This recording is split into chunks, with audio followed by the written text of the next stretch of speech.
Hello guys, আসসালামু আলাইকুম। কি অবস্থা সবাই আশা করি ভালো আছেন। সো আজকে আমরা কিশোরগঞ্জের উদ্দেশ্যে রওনা দিছি। আমরা এখন আছি নিমুরিয়া মার্তা বাজার। সো আমরা কাপাসিয়া হয়ে কিশোরগঞ্জ যাব, নিকলি হাওড়ে। দেখি কত দূর যেতে পারি। আশা করি ব্লগের সাথেই থাকবেন। দেখি সামনের দিকে কি আছে, আপনাদেরকে কি দেখাতে পারি। সাথে আমার অনেক ফ্রেন্ডরা আছে, তারা নোয়াখালী থেকে আসছে, তাদেরকে নিয়ে ঘুরতে বের হয়েছি। দেখতেই পাচ্ছেন যে আমার কলেজের টুকরা ভাই বাদারগুলা কত দূর থেকে এসে পড়ছে। তারা নোয়াখালী থেকে এসেছে আমাদের গাজীপুর ঘুরতে। তো আমি তাদেরকে নিয়ে কিশোরগঞ্জের উদ্দেশ্যে রওনা দিছি। আজকে অনেক ঘোরাঘুরি করব, চিল করব। তো আমার ফ্রেন্ডদের সাথে আপনাদেরকে পরিচয় করে দিচ্ছি। ভাইরা, তোমরা এক এক করে পরিচয় হয়ে যাও আমাদের ভিউয়ারদের সাথে।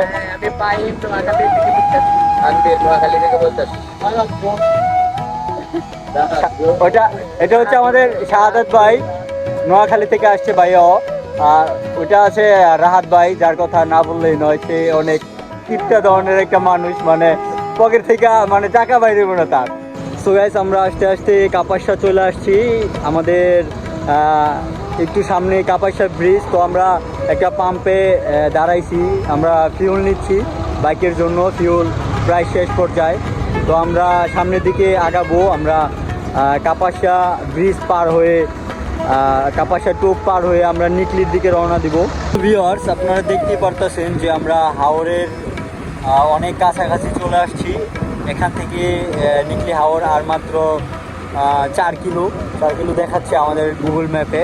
তো চুল কোনোভাবেই ঠিক রাখা যাচ্ছে না, আর বাইক রাইড করলে তো এটা ইম্পসিবল, এটা কখনোই পসিবল না। তো আমরা হাওড়ের অনেক কাছাকাছি চলে আসছি। এখান থেকে হাওড় আর মাত্র 4 কিলোমিটার। সো আমরা দাঁড়িয়ে একটু রেস্ট নিচ্ছি। যে আমাদের সাথে যে আরেকটা বাইক আসছিল, ও হঠাৎ করে পিছন থেকে উধাও হয়ে গেছে। আমি জানি না কোথায় আছে সে নোয়াখালী থেকে আসছে, এইদিকে কোনো কিছুই সে চিনে না। তো তার জন্য আমরা ওয়েট করছি, দেখি সে কত দূর আছে, সে কি আসতে পারবে কি না। আমার ফ্রেন্ড মনে হয় তাকে কল দিয়েছে, সে কোথায় আছে আসতেছে। সো গাইস, দেখতে পারতেছেন যে ফাইনালি আমরা নিকলি হাওড়ে চলে আসছি। যে এটা হচ্ছে হাওড়ের বেরি বাঁধ নামের এই প্লেসটা, এই পয়েন্টটা। তো সব থেকে ভাইরাল প্লেস হচ্ছে এটাই। আই ডোন্ট নো যে আমার ভয়েসটা কীরকম শোনা যাচ্ছে। তো আমি চেষ্টা করতেছি আপনাদেরকে সব কিছু ঘুরে ঘুরে একটু একটু করে দেখাতে। তো এটা হচ্ছে হাওড়ের মেন পয়েন্ট, যেটা বলে যে এখান থেকে নৌকা বা টাড়ি আপনারা এভরিথিং, খাবার, হোটেল যা আছে সব কিছু এখানে পেয়ে যাবেন। তো আমি পিছনের ক্যামেরা দিয়ে আপনাদেরকে শুট নিয়ে দেখাচ্ছি। একটা কথা না বললেই নয়, হাওড়ের মানুষ সবসময় নৌকার উপর তাদের জীবনযাপন করে।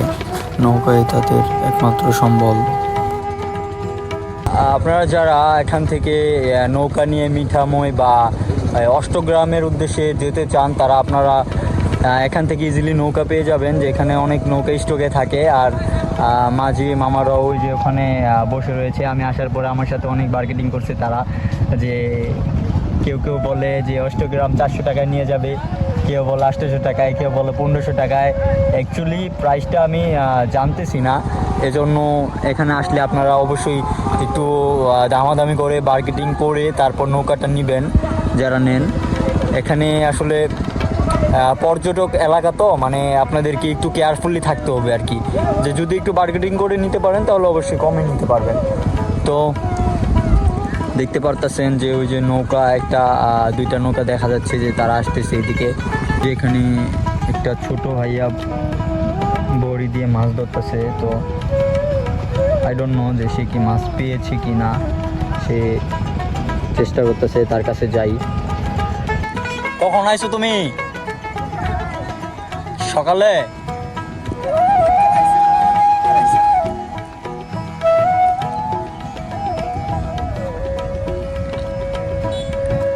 দেখতেছেন যে সে বারবার চেষ্টা করতেছে মাছ ধরার জন্য। সে সকালে আসছে, সকাল থেকে আইসা দেখি কয়টা মাছ পাইছো।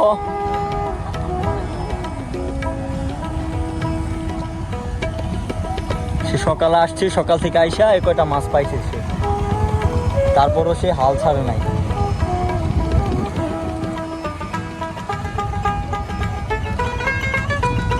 এই পাশে আরেকটা কাকা আছে, সেও মাছ ধরতেছে। মাছ ধরাটা তো আসলে অনেক ধৈর্যের একটা ব্যাপার স্যাপার, সবাই আসলে এটা পারে না।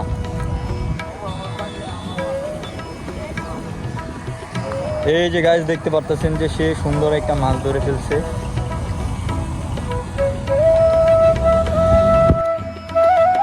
গাইস আপনারা দেখতে পাচ্ছেন যে কত সুন্দর সুন্দর হাঁসের বাচ্চা। এই হাঁসের বাচ্চাগুলোকে খাবার খাওয়াচ্ছে, শামুক ভেঙে তারপর খাওয়াচ্ছে। দেখতেই পাচ্ছেন, আমি মালিকের সাথে কথা বললাম। হাঁসের বাচ্চা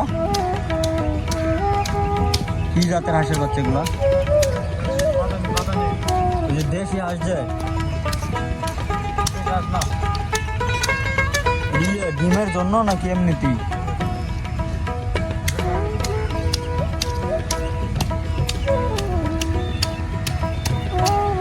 কত করে পিস কিনছো এগুলা? কতদিন পরে দিব ডিম? তোমার মেলা দিন পালতে হবে এগুলা। এই হাঁসের বাচ্চাগুলোকে ক্রয় করা হয়েছে, এগুলা 6 মাস পরে ডিম দিবে, সেজন্য।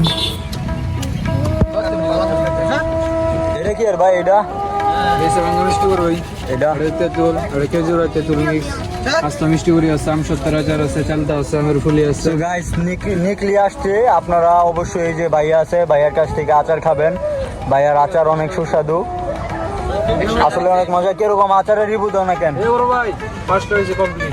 হ্যাঁ রিভিউ দেওয়া লাগে না, খাওয়ার মতো। আচার কিরকম? সেই র র তো বইলা দাও, নিকলে আসলে ভাইয়ের কাছ থেকে আচার খাইতে নাকি?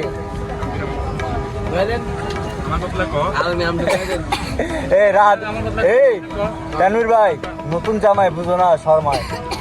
সো গাইস আমরা এখন আছি বেরিবাঁধ পয়েন্টে, নিকলি হাওড়ে। তো এখানে এসে একটা জিনিস দেখতে পেলাম যে আমরা নৌকা নিতে যাচ্ছিলাম। নৌকা নিতে যাওয়ার পর এখানে যে একটা বার্গেটিং কি বলবো, মানে এক একজন এক এক কথা বলে। মানে পর্যটক আসলে তারা যে আসলে কি করে, তাদের সাথে কি বিহেভ করে, মানে এটা মানে আসলেই অনেক কষ্টদায়ক একটা জিনিস। মানে এরকম বিহেভটা আসলেই সহ্য করার মতো না। দেখতেই পারছেন যে নৌকা নেওয়ার জন্য কতটা মার্কেটিং করা হচ্ছে এখানে। আমরা যদি একজনের সাথে কথা বলি তাহলে আরও 5-6 জন চলে আসে, মানে কার আগে কে নেবে। গাইস আমরা উপর থেকে নৌকাটা ভাড়াটা ঠিক করে নৌকাতে উঠবো। তো ওই সময় মাঝি নৌকালা মামা উনি বলতেছে যে আমার এই টাকায় পুষবে না, আমাকে আরও টাকা বাড়িয়ে দিতে হবে। মানে এত মার্কেটিং আমি অন্য কোথাও দেখিনি।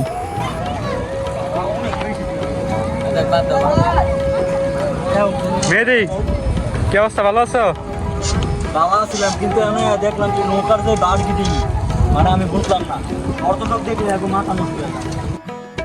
সো গাইস আমরা উপর থেকে ভাড়া ঠিকঠাক করে যখন নৌকাতে উঠতে যাব, তো তখন মাঝিওয়ালা মামা বলছে যে আমাদের আরও 300 টাকা বেশি পেমেন্ট করতে হবে। তো আমি ওনাকে জিজ্ঞেস করলাম যে 300 টাকা কেন বেশি পেমেন্ট করতে হবে? তো উনি বলছে যে মামা আমার 1500 টাকা দিয়ে পুষবে না, তো 1500 টাকার সাথে আপনারা আরও 300 টাকা বেশি পেমেন্ট করবেন আমাকে। তো আর বার্গেটিং না করে আমরা রাজি হয়ে গেলাম এবং নৌকাতে উঠে পড়লাম।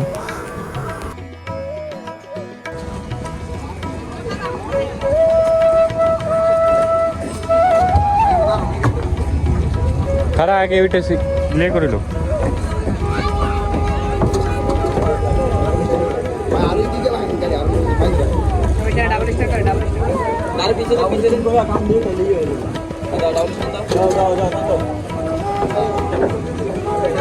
কি রে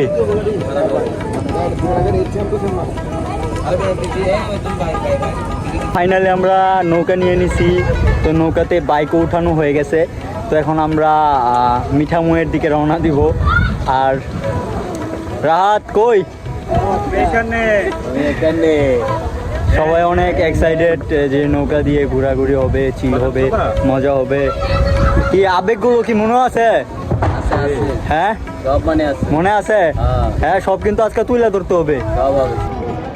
চলে যাচ্ছে টুকটুক করে একটি নৌকা। ইচ্ছা ছিল তাদের সাথে একসাথে যাওয়ার, কিন্তু যাওয়া হলো না। আপনারা চলে যান, আপনারা চলে যান, আমরা আসতেছি, আপনাদের পিছনে পিছনে আমরা আসতেছি। বাচ্চা, তোমাকে দেখে তো অনেক টায়ার্ড মনে হচ্ছে। তুমি কি রাত্রে ঘুমাও নাই?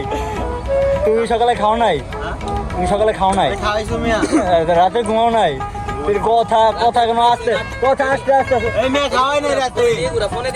কথা রাতে ঘুমায় নাই, কারণ রাতে সারা রাত গার্লফ্রেন্ডের সাথে চ্যাটিং করছি। গার্লফ্রেন্ড আছে তা? কি বাচ্চা কি বলে? আর ওর বয় ওরে কল দেয়, বাট ও কল দেয়। মানে হাওড়ে আসলে কি পরিমাণ একটা বার্গেটিং, মানে আপনি যখন নৌকা নিতে যাবেন তখন নৌকা মনে করেন যে আপনার এক কথা বলে নৌকাতে উঠাইবো, পরে নৌকা ছাড়ার আগে আরেক কথা বলবো, তারপর আপনাদেরকে নামাই দিব, তারপরে আবার ডাইকার নিয়ে আসবো। মানে এরকম বার্গেটিং চলতেছে এই জায়গায়। আপুরা বসছে এই জায়গায়, আপুরা ভাইয়ারা এই জায়গায় বসছে, তারপর আবার ওনাদের নামিয়ে দিছে, এখন আবার নিয়ে আসছে। আপনারা হাওড়ে আসলে অবশ্যই নৌকা নেওয়ার সময় একটু বার্গেটিং করে নেবেন তাদের সাথে, আর নয়তো দেখবেন যে আপনাদের কাছ থেকে এরকম কূপ দিবে, মানে কি বলবো, 500 টাকার ভাড়া 5000 টাকা নেবে। সো গাইস, আমাদের নৌকাটি ছেড়ে দিয়েছে, আস্তে আস্তে আমরা মিঠামইয়ের দিকে এগিয়ে যাচ্ছি।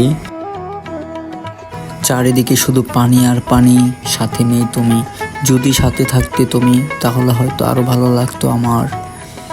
সো গাইস, দেখতেই পারছেন যে এদিকের মানুষ অনেক পরিশ্রমী, তারা লঞ্চ দিয়ে বা নৌকা দিয়ে সচরাচর চলাফেরা করে থাকে।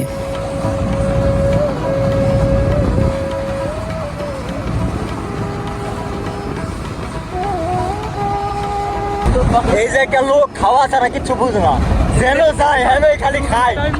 এই বাচ্চা, বাচ্চা, তুমি এত খাবার খাও কিভাবে? হ্যাঁ, সো গাইস, দেখতেই পারছেন আপনারা যে এখানে হয়তো বা একটি বালুর চর এটা, আর এই চরে অনেক লোকজন বাস করে। আমি জানি না এটা কি তাদেরই জায়গা কি না, তারা একদম সুন্দর করে বসবাস করছে। সো গাইস, কথা বলতে বলতে আর প্রাকৃতিক দৃশ্যগুলো উপভোগ করতে করতে চলে আসলাম মিঠামই লঞ্চ ঘাটে। এখানে আমরা আমাদের বাইকগুলো নামিয়ে তারপর আমরা অষ্টগ্রামের উদ্দেশ্যে রওনা দিব। পাশেই থাকবেন আপনারা। অষ্টগ্রামের রাস্তাটা কিন্তু অনেক সুন্দর, আপনাদেরকে আমি ভিডিওতে দেখাবো অবশ্যই। ফাইনালি মিঠামই এসে পৌঁছাইলাম। আমার ফ্রেন্ডসরা বাইক নামাচ্ছে, তো আজকে মিঠামই আমরা দেখবো যে কী আছে, ভাইরাল প্লেসগুলো কী আছে সবগুলো ঘুরবো এবং আপনাদেরকে ভিডিও করে দেখাবো। অ্যান্ড মিঠামই থেকে আমরা অষ্টগ্রামের দিকে যাব। অষ্টগ্রামে কী আছে আজকে দেখবো আমরা, যে ভাইরাল প্লেসগুলো আছে সবগুলো আজকে আপনাদের সাথে শেয়ার করব। আমরা মিঠামই আর কোনো ঘোরাঘুরি করলাম না, আমরা সোজা অষ্টগ্রামের উদ্দেশ্যে রওনা দিয়ে দিলাম, কারণ আমরা অলরেডি বাসা থেকে লেট করে বেরিয়েছিলাম, সেজন্য আমরা ডিরেক্ট অষ্টগ্রামের উদ্দেশ্যে রওনা দিয়ে দিছি। সো গাইস, দেখতেই পারছেন যে অষ্টগ্রামের রাস্তাটা এত সুন্দর, এত সুন্দর, আপনাদেরকে কীভাবে বুঝাবো। আমি যে বাইক রাইড করছি আমার কাছে এত ভালো লাগছে। সো গাইস, দেখতেই পারছেন যে আমি অষ্টগ্রাম মিঠামই অষ্টগ্রাম সড়কের 0 পয়েন্টে আছি। তো এটাই হচ্ছে সেই ভাইরাল প্লেস যেখানে সবাই ঘুরতে আসে। আর আলপনা দেওয়া রাস্তাটার ভিডিও তো আমি নিয়েছি, এটা আপনাদেরকে অবশ্যই দেখাবো। সো সামনে যাওয়ার ইচ্ছা ছিল, কিন্তু সামনে আর যেতে পারলাম না, কারণ সামনে চেকিং হচ্ছে, সার্জেন্ট বসছে, বাইকের কাগজপত্র ওরকম ঠিক না। তো ব্যাক করতেছি বাসার দিকে। গাইস, আমরা অলরেডি লেট করে রওনা দিয়েছিলাম, তো সেই জন্য আমরা বেশি ঘোরাঘুরি করতে পারি নাই। আর আমরা যেই নৌকা নিয়ে গেছিলাম মিঠাময়ে, সেই নৌকাটাও আমাদের জন্য ওয়েট করতেছিল, আমাদেরকে 2 ঘন্টা টাইম দিয়েছিল। তো 2 ঘন্টার বেশি হয়ে গেছিলো, তাই আর বেশি ঘোরাঘুরি করতে পারলাম না, আপনাদেরকে ভিডিও নিয়ে দেখাতে পারলাম না। তো রওনা দিচ্ছি মিঠাময়ের উদ্দেশ্যে। আমরা মিঠাময়ে এসে পৌঁছানোর পর নৌকাওয়ালা মামা বলছে যে আপনারা লেট করে ফেলছেন, যে যাইতে যাইতে সন্ধ্যা হয়ে যাবে। তো আমরা তাড়াহুড়া করে আমাদের বাইকগুলা ট্রলারে তুলছি। আমরা মিঠামই থেকে নিকলির উদ্দেশ্যে রওনা দিচ্ছি, যে আমরা ঘোরাঘুরি করছি। আমরা যখন কই গেছি ওইদিকে অষ্টগ্রামের দিকে গেছিলাম, আমরা ঘোরাঘুরি করছি। তো অষ্টগ্রাম থেকে মিঠামই আসলাম, বাইকটাকে এখন নৌকাতে তুলছি। তো আমরা এখন নিকলির দিকে রওনা দিছি। দেখি মাঝখানে যদি ভালো প্লেস পাই তাহলে অবশ্যই আমরা নেমে গোসল টোসল করবো, ভিডিও টিডিও করবো, আপনাদের দেখাবো। আমরা যখন মিঠামই থেকে নেকলে হাওরের দিকে আবার রওনা দিলাম, তখন আমি ঠিক ট্রলারের একদম সামনের দিকটাতে এসে বসছিলাম। বসার পর আমি যখন আকাশ আর পানির দিকে তাকালাম, তখন আমার কাছে এত ভালো লাগছে যে প্রকৃতি কতটা সুন্দর হতে পারে। তারপরে একটু পরপর তো লঞ্চ আসতেছেই, ট্রলার আসতেছেই, আর এগুলো দেখে অনেক ভালো লাগছে, আমার অনেক ভালো লাগছে, যা আমি কখনোই আপনাদেরকে বোঝাতে পারবো না। আপনাদের কাছে যদি সময় থাকে তাহলে অবশ্যই আপনারা নেকলি হাওর দেন হচ্ছে মিঠামই, অষ্টগ্রাম ঘুরে আসবেন। আসলেই অনেক সুন্দর জায়গা, দেখার মতো একটা জায়গা। এটা হচ্ছে নিকলি হাওরের সেই ভাইরাল প্লেসটা যেখানে পর্যটকরা যে গোসল টোসল করে।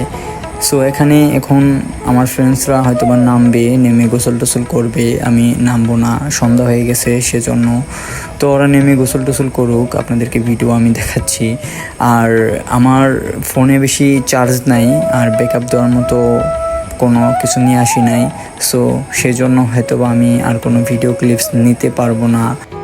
সো গাইস, ঘুরছি তো আরও অনেকগুলো প্লেসই, কিন্তু আপনাদেরকে দেখাতে পারলাম না, ফোনে চার্জ ছিল না সেজন্য। সো গাইস, ভালো থাকবেন সবাই, নিজে নামাজ পড়বেন, অন্যকে নামাজের প্রতি আগ্রহ করবেন। আল্লাহ হাফেজ, দেখা হবে নেক্সট কোনো ব্লগে।